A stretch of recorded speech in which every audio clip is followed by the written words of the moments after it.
Hi. So ఇదొచ్చి room heater అనమాట. So యూజువల్‌గా traditional type కాకుండా ఇది పోర్టబుల్‌గా ఉంది. ఫోల్డ్ చేసుకొని మనం అవసరం లేనప్పుడు ఇట్లా ఫోల్డ్ చేసి పెట్టేసేయొచ్చు.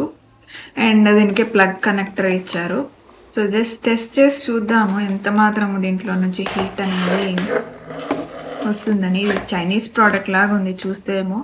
ఆ ప్లాస్టిక్ అవి చూడటానికి ఓకే గానీ అంత మంచి ప్లాస్టిక్ లాగా అనిపించట్లేదు.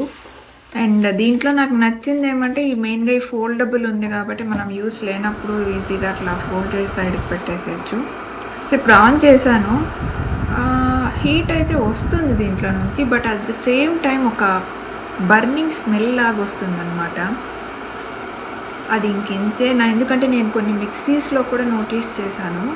అదేం ప్రాబ్లమ్ ఉండదు. బట్ స్టిల్ ఆ బర్నింగ్ స్మెల్ అనేది మనం అది మిక్సీ ఆన్ చేసినప్పుడు సేమ్ అలానే దీంట్లో కూడా ఏదో కాలే స్మెల్ లాగా వస్తా ఉంది. అండ్ రూమ్ హీటింగ్ అంటే ఓకేయిష్ అనిపిస్తుంది. మరీ అంత ఎఫెక్టివ్‌గా అయితే లేదనిపిస్తుంది. బికాజ్ ఇదొక జస్ట్ ఒక ఫ్యాన్ లాగుంది. మేబీ స్మాల్ యూజర్స్‌కి సరిపోవచ్చు. బట్ అంటే క్వాలిటీ వైజ్ ఇవంతా అంత మంచిగా అనిపించట్లేదు. ఓన్లీ ఏదో ఒక లుక్ ఇచ్చాడు గానీ అండ్ ఫోల్డ్ చేసుకోవడము ఇలాంటివి ఆప్షన్స్ ఉన్నాయి గానీ పెద్ద అంత మంచిగా అనిపించలా. ఇదొచ్చి నేను అరౌండ్ 1500 పెట్టి కొన్నాను. సో వర్త్ అయితే కాదు డెఫినెట్‌లీ. సో ఈ 1000 రూపీస్‌కి వేరే మంచి రూమ్ హీటర్స్ ఉన్నాయి.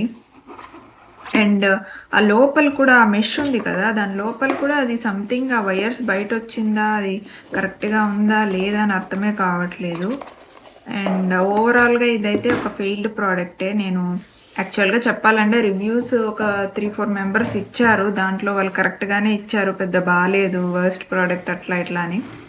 బట్ స్టిల్ టెస్ట్ చేద్దాము. బికాజ్ నాకు కొంచెం ఎప్పుడు కాళ్ళు చల్లగా అయిపోతూ ఉంటది వింటర్స్ వస్తే. సో నేను అందుకని సరే ట్రై చేద్దాం ఇది అనేసి ఆర్డర్ పెట్టాను. So this is definitely not worth it. దీనికన్నా నార్మల్ రూమ్ హీటర్స్ ఉన్నాయి. బజాజ్ కంపెనీ క్రాంప్టన్ వీళ్ళది. అది కొనుక్కోవడం better. So thanks for watching the video.